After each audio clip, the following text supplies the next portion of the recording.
Okay, so I think we are up and running, and we'll go ahead and get started. Yay! All right. I'm a professional at this. Yep. Okay, well, hello, welcome everybody to you guys who are watching live, or if you're watching the replay, go ahead and let us know in the comments below when you're catching this interview. But welcome to our Cash-Based Practice Owners interview series that I've been doing for, I think, a little over a month now, talking to a bunch of different practice owners, which has been awesome. It's been really cool to see like all the different things that you can do, and Jen is a very special niche that we will get into in a second. But yeah, welcome everybody, and welcome to you, Miss Jennifer. Thanks for being here. Thank you. Yay. Yeah. All right, cool. So we are going to get into things with Dr. Jennifer Sauers today, who works in a very special niche. So if you don't mind telling us, Jen, tell us a little bit more about yourself, your background, and what you're doing now. Yeah. Hi, everyone. Thanks for joining. My name is Jennifer, and I am a physical therapist. I graduated from the University of Maryland, and I think probably most of us that have graduated PT school, I started working in a typical kind of outpatient orthopedic setting. And I think everyone could kind of commiserate with the fact that it probably has left more to be desired for most of us. Because, I was seeing like a high volume of patients and all of that stuff that we all know, I'm sure. So I've always wanted to practice physical therapy in the way that I felt made sense. I've always been an athlete. I played field hockey in college, which a lot of people don't know. So it's a fun fact. But I've always been an athlete, and I found rock climbing when I was in PT school. So I haven't been doing it like my entire life or anything, but it was like immediately that thing after college that I kind of fell in love with after my sport ended. So I have been sort of in the rock climbing community for the past 6 years or so. So when I went to open my practice, it made sense for me to kind of hone in on the rock climbing niche. I was super interested in it. I didn't feel like a lot of people were really in that niche as far as physical therapy goes. So yeah, I started my practice a little over a year ago now. So last June.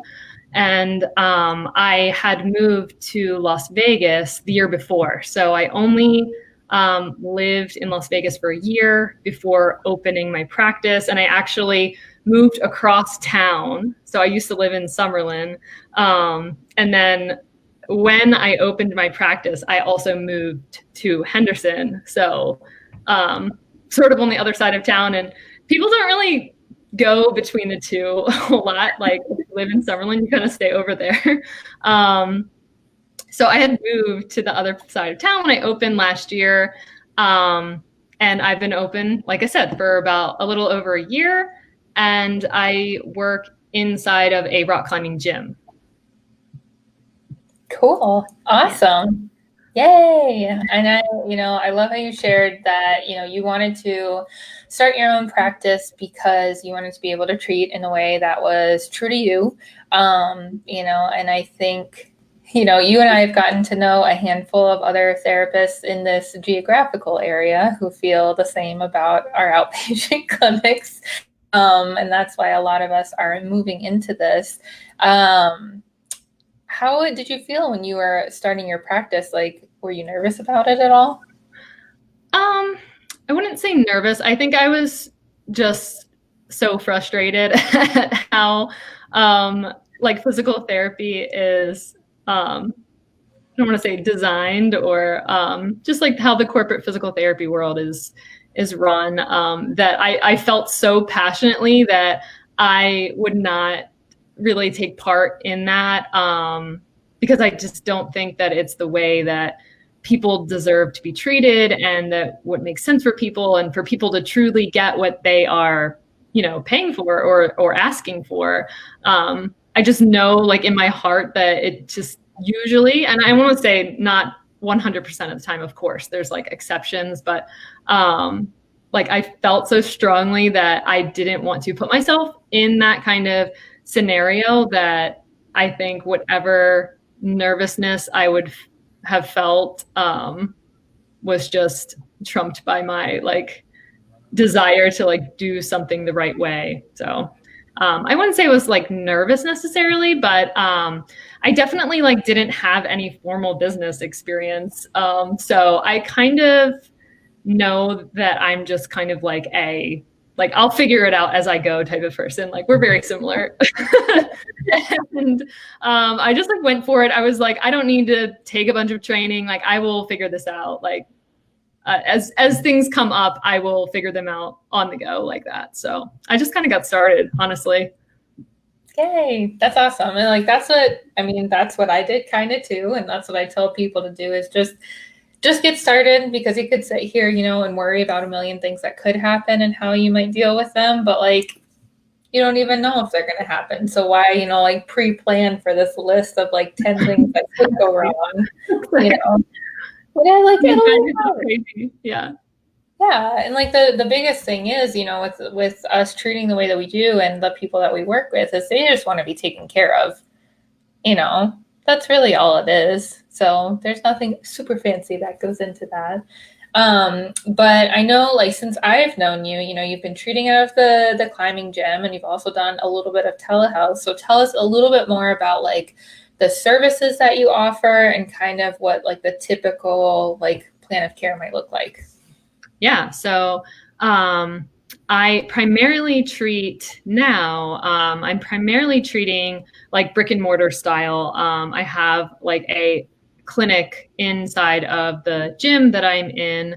So I'm doing most of my work. I would say probably like 90% or more is in person.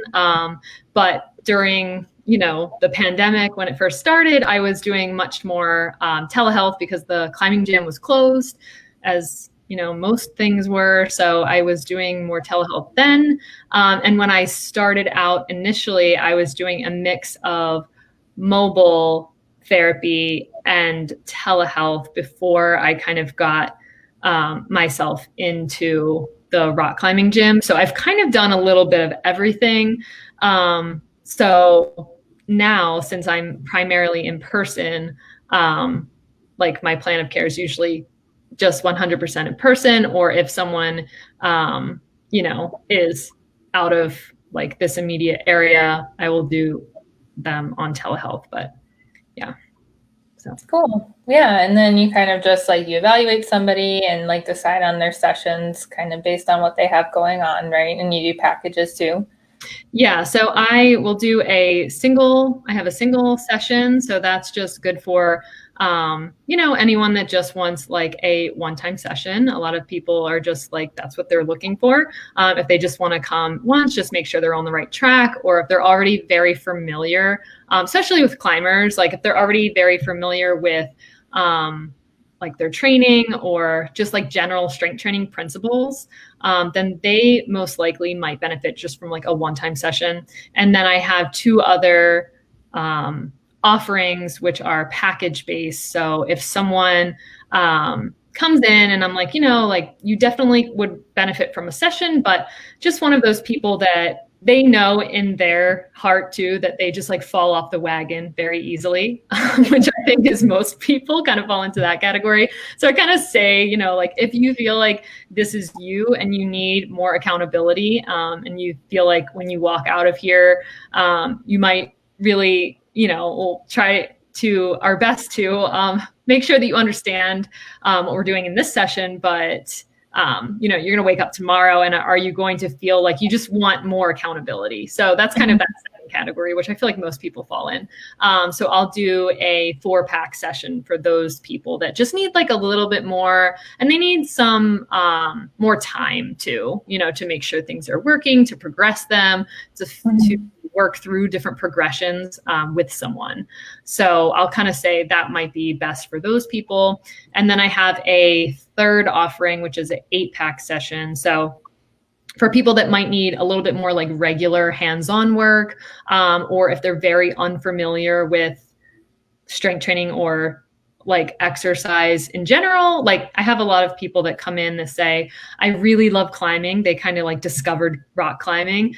And it's super exciting, but they've never done like any type of exercise ever before. So someone like that might benefit from just like a little bit more regular kind of like exercise principle instruction. So I try to word it like that. That way I'm not, and I really do want to make sure that the right people get the right offering. And then people can kind of figure out for themselves kind of what category they fall into. So it feels like a very natural, like this will work better for you because of what you've just said to me. Or, you know, I don't think you need that many. So, you know, I think a one-time would be best. So I try to make it like that. And it seems like it's a lot easier to sell that way. And it just feels more natural. Like you're not trying to scam anyone, you know? Yeah, absolutely. And I think that's what a lot of people here are like kind of worried about is like, oh, I've never sold anything before. It's gonna be so weird. But you know, like if you do have kind of like your core offers, like the typical ways that you work with people, and you know, you have that discussion with your patients, and like you just said, you know, like based on what we just talked about, you know, I have a few different ways I work with people, but I think, you know, like option number one would work best for you, and here's why. Yeah. You know, people typically respond really well to that. Yeah. And sometimes I won't even tell them, well, usually I don't tell them like the costs. I just ask them, like, are you looking for more than one session, or are you looking for just like a one time, but just note if we do one time that, you know, you're not going to have much accountability with that. So you're just kind of like asking people what they are looking for. I think people kind of forget to do that sometimes, and they just want to tell them everything that they have. And I think it's nice to kind of just like ask people permission and like ask them, what are they thinking and what are they looking for? Yeah, absolutely. Because I think like I don't know if it's just an outpatient thing or maybe it's just like a me thing or whatever, but I think when we're in a traditional setting, like a regular outpatient clinic, you get very used to doing evaluations and just saying like, okay, based on what we did today, this is the plan, you know, go to the front desk and get scheduled. And it's not very like team oriented, I guess you could say. But when you are working with people one-on-one and in your own practice and everything, there's a lot more room to make it a little bit more of a collaborative effort. And like that feels a lot better, you know, to your patients. Yeah, definitely. Yeah, that's awesome. Sales chips with Jen Sauers. Yeah. That's cool. So I really like the whole like one-off session thing. So like what I tell most people and what's worked really well for me is kind of having like that eval or that consult or whatever and selling into a package. You know, maybe it is because most of the people I see are like fairly injured. I've had multiple people who are like, well, my neck, shoulder, elbow, hip, knee, back, ankle all hurt. So we need to take care of that. And it's hard to do in one session. But I like what you're saying kind of about having like this one-time thing to take care of like one issue. It's almost more of like a tune-up session. Yeah. Yeah. Really cool. Yeah. So like how often are you doing those versus like packages, and like what kinds of things are you seeing people for in like the like one-off sessions? Oh, good question. Yeah, so I feel like I have like a fair mix of like those three. And that's why I have kept with them, because I have changed this around a lot since I started. This is not the first thing I landed on when I started my business. And I think that's really important for people to know too, because you're just going to try things, honestly. And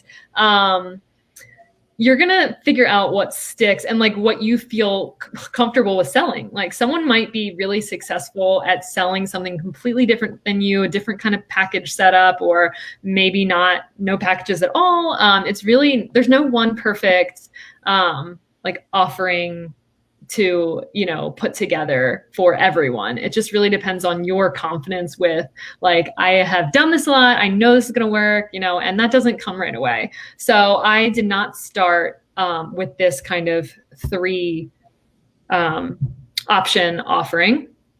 And I like that I just have 3. I think also I've seen a lot of people potentially just have too many combinations of things, and then it's too confusing to the person kind of like what to pick. It's like that overload when you have too many options.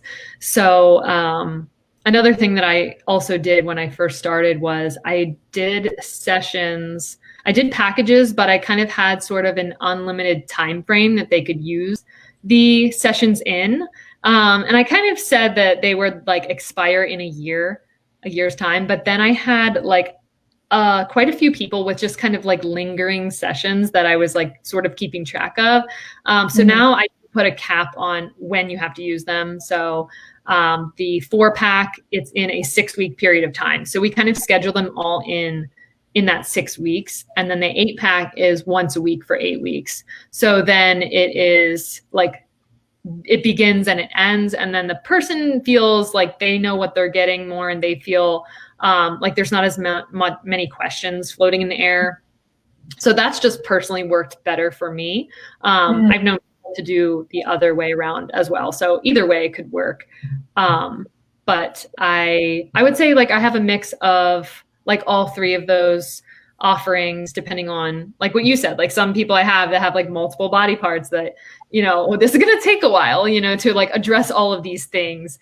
So I have a mix for sure. And I would say the things that I treat the most would be upper extremity type of injuries. I do have lower extremity injuries as well, but I think upper extremity is definitely the more prevalent with rock climbing. I treat a lot of finger injuries specifically, and elbow tendinopathy and shoulder, thoracic, and neck pain. So those 3 things would probably be the most common. And I also do some strength testing for people. So I will give them like a kind of objective strength testing of their finger strength, their pull strength, their whole body strength. And that I do sort of on more of the performance end for people that aren't necessarily injured, as well as people that are working through an injury to kind of see right and left side differences and things like that. So sometimes I have people booking a one-off session that are just there for like a strength assessment as well. So. Gotcha. That's cool. Yeah, because we should post some pictures on the Facebook group, but Jen has a whole rig for testing strength, which is really cool. So you guys can check it out on your Instagram too, right? Yeah. Yeah, it's been really awesome. It's been so much fun. People are really into it. They get really competitive, and it just makes it really fun. And I also work with, and we can talk a little bit about this too later, but I work with the youth rock climbing team at the gym. So I'm working kind of with the coaching staff. And I did like a baseline strength test for all of the kids that are on the team before their season started. So that was a really fun thing I just did like a few weeks ago. So yeah. That's really cool. Yeah, it's awesome. Like what Jen has rigged up is like this little machine that's kind of like you said, I think you told me, almost like a dynamometer, but you can do like a bunch of different stuff with it, and it measures your force output, right? Yeah, it's just kind of like a force output measure, or like a strain gauge. So it can measure your peak force. It can measure your rate of force development, so how fast you can produce the force. It can measure your force over time. So all those things are really important for, I mean, a lot of athletes, but climbers specifically, like how much force can you generate with your fingers and how long can you do that for will kind of give you a good measure of your performance. So it is a good tool to start maybe with someone with a finger injury, but then kind of go on to say, your other side, is doing, this force output. Let's make sure that we get you to that point with this side. So it's been a really great tool just to kind of get people like more engaged with their therapy too. Yeah, and like you can, unlike, regular standard manual muscle testing, you actually see objective results, which is really cool. And then you can see, you and the patient can see the improvement over time without just kind of like pushing and like guessing, essentially. There would be no way to measure like a rock climber's finger strength with a manual muscle test. That would not be possible. So yeah, it's definitely like a crucial tool. That's cool. Awesome. And I know we've kind of already touched on this already with like the location of where you're working with people, but like one of the biggest questions and worries that I get from people is, yeah, I'd like to like start my own thing, but you know, where do I find patients? Like who's going to pay me? So where have you found clients, and what are like your tips for that process?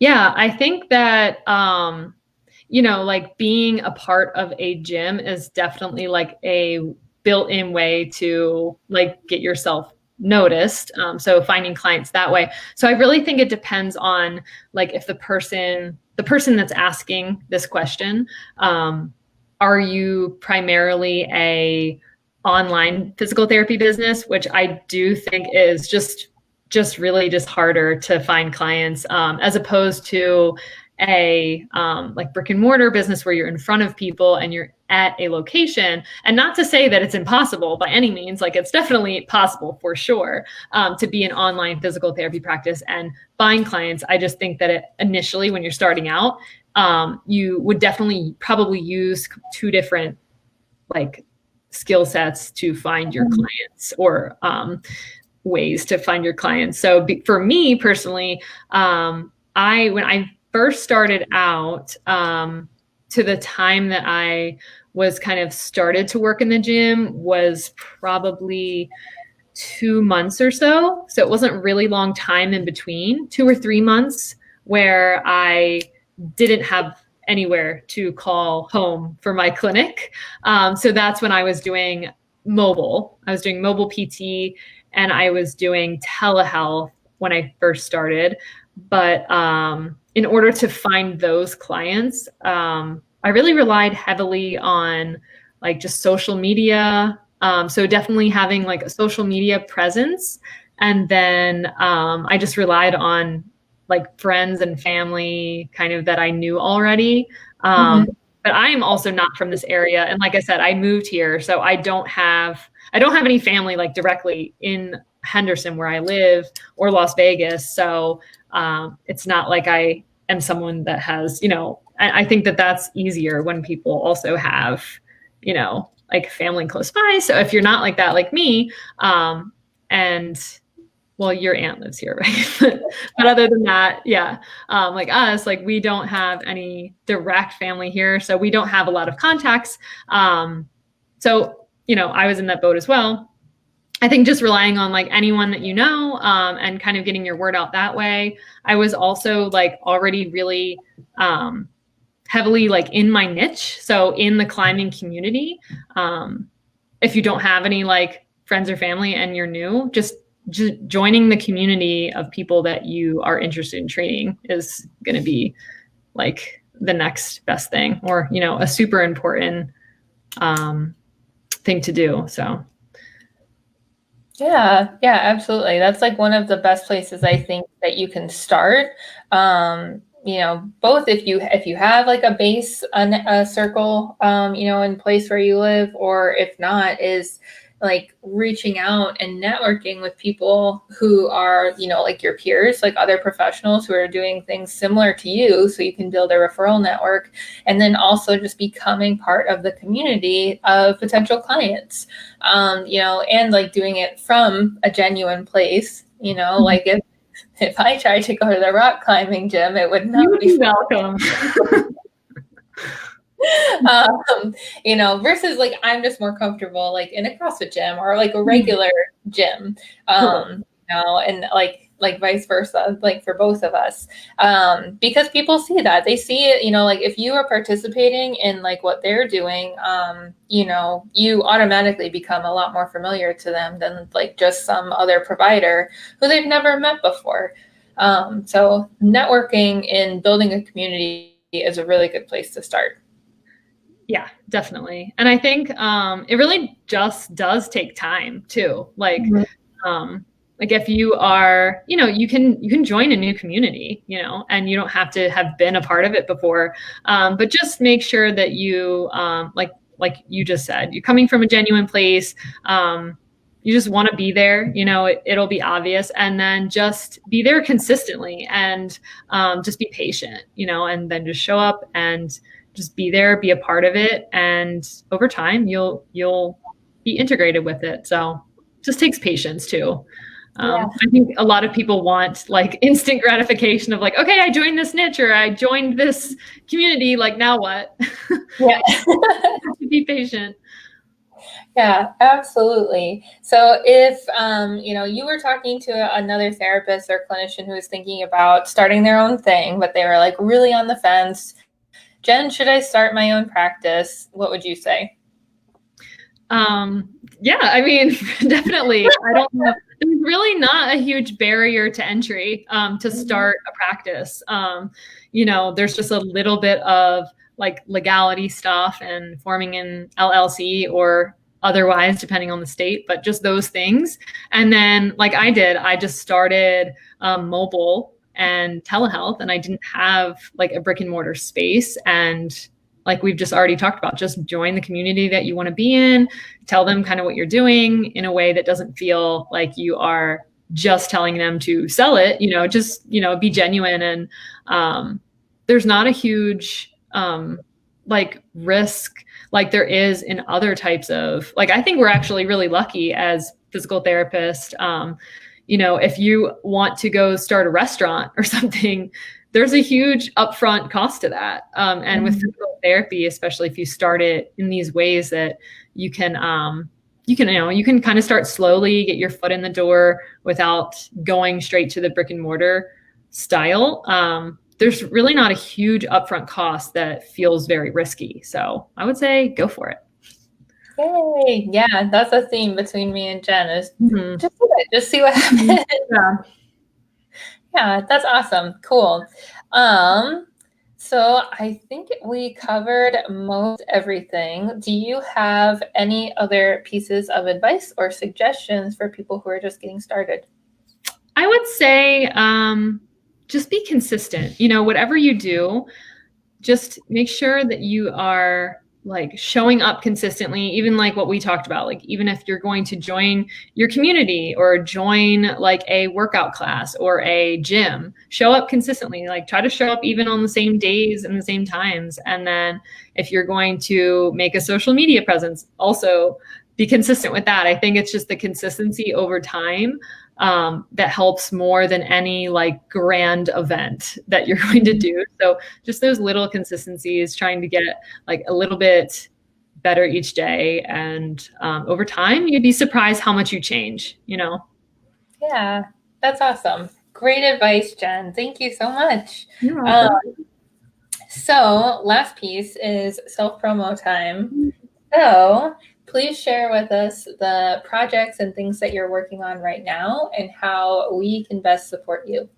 Well, I just finished a big project that I was working on. I did a CEU course, and this was specifically for physical therapists, because I've had like quite a few people that are PTs already. Maybe they're working for someone else, or they're maybe thinking about starting a practice and they're in sort of like the outdoor space, rock climbing, hiking, those kinds of things. And they are kind of interested in the same sort of niche. I made a CEU approved course. It's called the Clinical Management of the Rock Climbing Athlete. So it was really fun. It's on physicaltherapy.com. If you just search for it, like if you just put in rock climbing, you'll find it because it's the only course that has to do with rock climbing on there.